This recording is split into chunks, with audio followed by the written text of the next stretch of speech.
미래를 예언하기보다 미래를 설계해온 시스템형 기업가 일론 머스크 이야기 시리즈 제2편입니다. 사람들은 경제를 이야기할 때 트렌드, 테마, 미래산업, 혁신 같은 화려한 단어부터 꺼냅니다. 하지만 시장을 실제로 움직이는 힘은 대개 훨씬 단순하고 냉정합니다. 사람들이 원하면서도 못하게 만드는 희소가 있고 그 희소가 깨지는 순간 가격이 바뀌며 그 가격 변화가 시장의 규칙을 갈아엎습니다. 오늘 이야기는 미래를 예언하기보다 미래를 설계해온 시스템형 기업가 일론 머스크의 철학을 두 번째로 정리하는 내용입니다. 핵심은 하나입니다. 돈은 대세로 이동하기 전에 단가가 내려가는 곳으로 먼저 이동한다. 이 말을 쉽게 풀면 사람들은 유행을 따라 움직이는 것 같지만 실제로는 같은 걸 더 싸게 할 수 있는 구조가 만들어지는 순간 그쪽으로 소비도 투자도 인프라도 한꺼번에 쏠린다는 뜻입니다. 그래서 오늘은 유행을 맞추는 방법이 아니라 유행이 만들어지는 메커니즘을 설명하겠습니다. 먼저 돈의 본질부터 아주 쉬운 말로 잡아봅니다. 돈은 결국 희소한 것을 배분하기 위한 신호입니다. 시간이 귀하면 시간의 값이 오르고 사람이 귀하면 인건비가 오르고 전기가 귀하면 전기료가 오르고 공간이 귀하면 임대료가 오르고 신뢰가 귀하면 보험료나 보증료가 오릅니다. 즉 경제는 희소를 가격으로 번역하는 시스템입니다.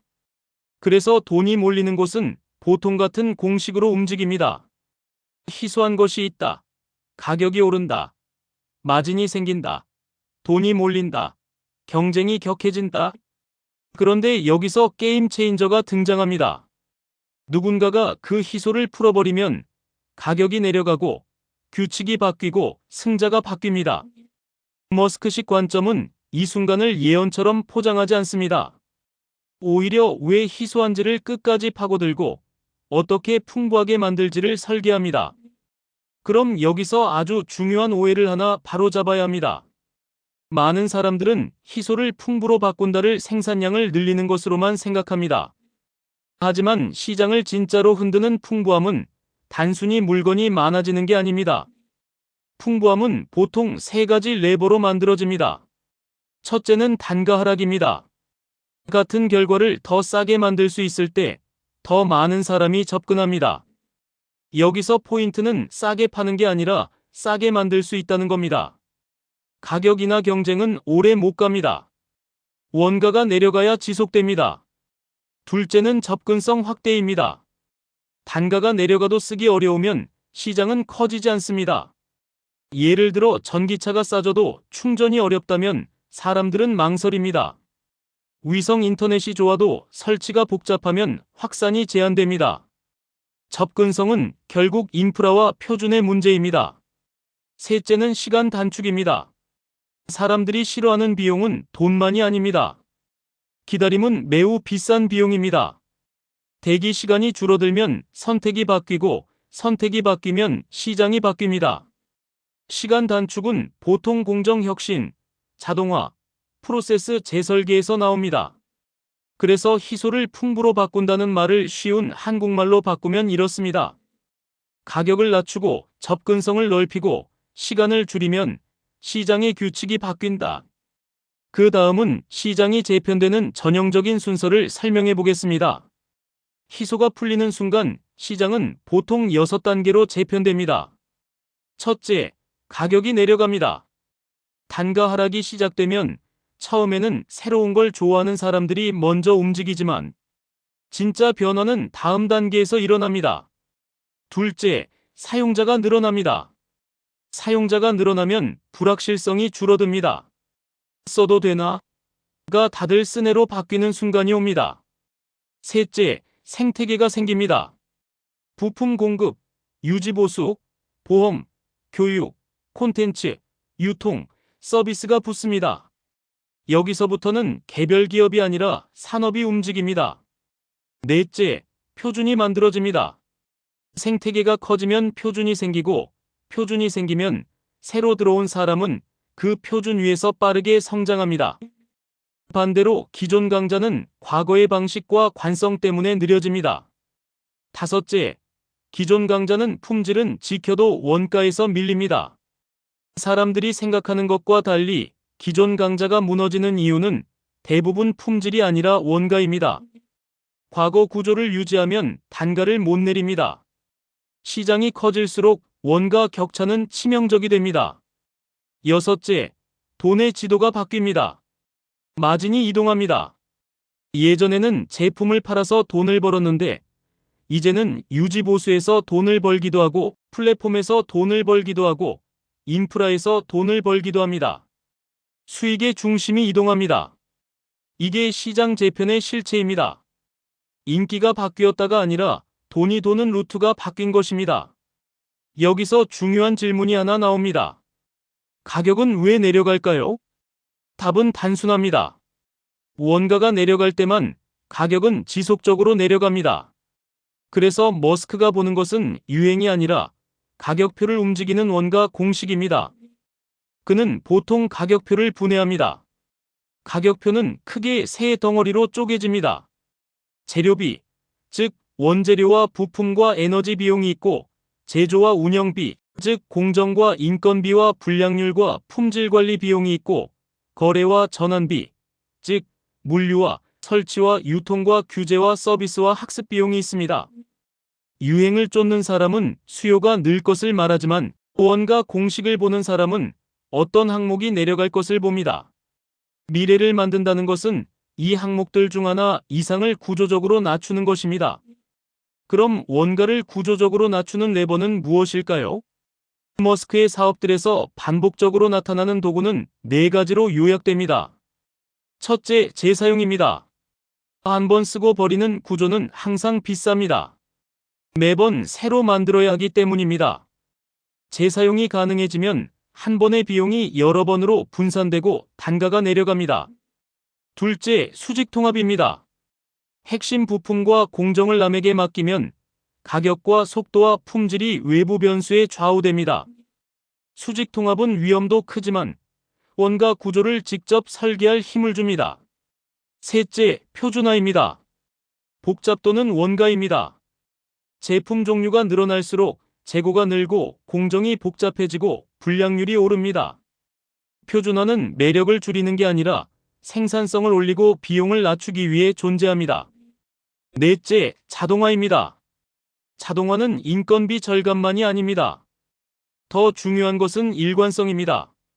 일관성이 생기면 품질이 안정되고 불량률과 재작업이 줄고 납기가 안정됩니다. 그 결과 단가가 내려갑니다. 결국 이 네 가지는 한 문장으로 합쳐집니다. 희소를 풍부로 바꾸는 기술은 성능보다 반복 가능성을 만든다. 반복 가능성이 생기면 단가가 떨어지고 단가가 떨어지면 시장이 열립니다. 여기서 혁신을 보는 관점을 한 번 더 정리합니다. 사람들은 혁신을 뉴스로 소비합니다. 신제품 출시, 기술 발표, 대규모 투자 같은 사건으로 혁신을 기억합니다. 하지만 돈의 관점에서 혁신의 본체는 사건이 아니라 변화입니다. 새로운 기술이 아니라 새로운 단가가 만든 행동 변화입니다. 어떤 산업이든 가격이 내려가면 두 가지가 즉시 바뀝니다. 첫째, 소비자의 선택이 바뀝니다. 둘째, 기업의 투자 결정이 바뀝니다. 기업 입장에서는 이제 이 비용이면 사업이 된다라는 문턱이 있습니다. 그 문턱을 넘는 순간이 시장이 재편되는 순간입니다. 그러니 혁신은 홍보로 시작되는 게 아니라 문턱을 낮추는 원가 변화에서 시작됩니다. 그리고 희소가 특히 강력하게 작동하는 분야가 있습니다. 바로 시간, 신뢰, 에너지, 인프라입니다. 시간의 희소는 대기, 승인, 설치, 교육, 유지 보수처럼 시간이 많이 드는 구조에서 나타납니다. 시간을 줄이면 시장이 열립니다. 신뢰의 희소는 안전과 신뢰가 부족한 시장에서 나타납니다. 신뢰가 희소하면 보험과 보증과 검증 비용이 커집니다. 신뢰를 시스템으로 만들면 비용이 내려갑니다. 에너지의 희소는 전력에서 나타납니다. 전력은 인공지능, 제조업, 운송, 생활 전반의 바닥재입니다. 전력 비용과 안정성은 경제를 직접 움직입니다.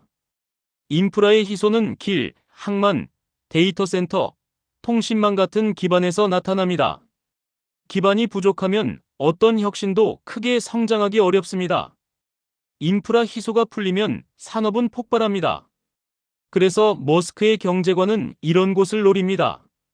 희소가 가장 비싸게 작동하는 지점에 구조 변화, 즉 원가 하락을 꽂는다. 여기서 시장 재편의 진짜 승부처를 하나 더 말해야 합니다. 많은 사람들이 시장 재편을 누가 1등이 되느냐로만 봅니다. 하지만 돈의 본질로 보면 더 중요한 질문이 있습니다. 마진이 어디로 이동하는가입니다. 희소가 풀리면 마진은 이동합니다. 예전에는 제품 판매에서 돈을 벌었는데 이제는 운영이나 구독이나 서비스에서 돈을 벌기도 합니다. 예전에는 하드웨어에서 돈을 벌었는데 이제는 소프트웨어나 데이터나 플랫폼에서 돈을 벌기도 합니다.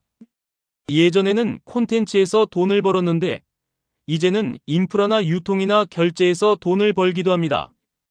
이게 투자자들이 진짜로 보는 포인트입니다. 뭐가 뜰까가 아니라 돈이 새로 쌓이는 곳은 어디인가입니다. 그리고 그 답은 대개 원가 공식이 바뀌는 곳에서 나옵니다. 이제 이 이야기를 듣는 여러분이 가장 궁금해할 부분, 그럼 내 일과 업종에는 어떻게 적용하나를 아주 간단한 10분 작업으로 정리하겠습니다. 첫째, 내 고객이 가장 아까워하는 희소가 무엇인지 적어보십시오. 시간인지, 돈인지, 신뢰인지, 접근성인지, 고객이 가장 싫어하는 것이 곧 희소입니다. 둘째, 그 희소가 어떤 비용으로 가격표에 들어가 있는지 분해해 보십시오. 재료비인지, 인건비인지, 불량률인지, 설치비인지, 교육비인지, 규제비인지 가격표를 희소 비용 단위로 분해하면 병목이 드러납니다. 셋째, 희소를 풍부로 바꾸는 방법을 3가지 중 하나로 고르십시오. 단가를 낮출 것인지, 접근성을 넓힐 것인지, 시간을 줄일 것인지 이 중 하나만 제대로 해도 시장은 움직입니다. 넷째, 내가 바꿀 수 있는 레버를 고르십시오. 반복 사용이 가능한가, 즉 재사용 구조를 만들 수 있는가, 핵심을 통제할 수 있는가, 즉 외부 변수에 휘둘리지 않게 수직 통합이나 내재화가 가능한가, 복잡도를 줄일 수 있는가, 즉 표준화로 옵션과 공정을 단순화할 수 있는가, 실수와 편차를 줄일 수 있는가, 즉 자동화나 시스템화가 가능한가. 다섯째, 2주 실험을 하나만 정하십시오. 희소를 한 번에 없애려 하지 말고 2주 동안 하나만 줄이는 실험이 현실적인 시작입니다. 예를 들어 견적이나 상담 시간을 절반으로 줄이기, 반복 업무 하나, 자동화하기, 제품 옵션을 줄여 불량률 낮추기, 고객이 처음 사용할 때 걸리는 시간을 줄이기. 이런 실험을 반복하면 머스크식 사고는 남의 이야기가 아니라 내 시스템이 됩니다. 오늘 내용을 결론으로 정리하겠습니다. 경제는 희소를 가격으로 번역합니다. 누군가 희소를 풍부로 바꾸면 가격이 내려갑니다. 가격이 내려가면 선택이 바뀌고, 선택이 바뀌면 사용자가 늘고, 사용자가 늘면 생태계가 생기고, 생태계가 생기면 표준이 바뀌고, 표준이 바뀌면 승자가 바뀝니다. 결국 돈은 유행이 아니라 원가 공식이 바뀌는 곳으로 이동합니다. 머스크가 보는 것은 무슨 테마가 뜰까가 아니라 가격표를 움직이는 원가 공식이 어디서 어떻게 깨질 것인가입니다. 마지막으로 질문 하나만 남기겠습니다. 여러분의 업종에서 가장 비싼 희소는 무엇입니까?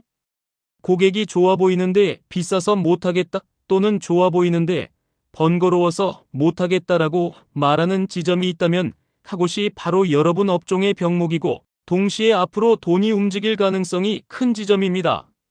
다음 3편에서는 이원가 공식을 더 현실적으로 가져가서 기술의 승부는 왜 단가 하락에서 결정되는가를 제조와 공정과 반복 생산의 관점으로 풀어보겠습니다. 아이디어가 아니라 반복 생산이 경제를 바꾸는 구조를 가장 쉬운 언어로 정리해드리겠습니다. 앞으로 올라올 영상을 놓치지 않으시려면 구독과 관심 등록으로 함께 해주시면 감사하겠습니다. 정리된 정보가 유용하셨다면 좋아요와 구독 부탁드려요. 좋아요와 구독은 새로운 콘텐츠를 만드는데 큰 도움이 됩니다. 머니픽 코리아 굿뉴스 GNTV였습니다. 감사합니다.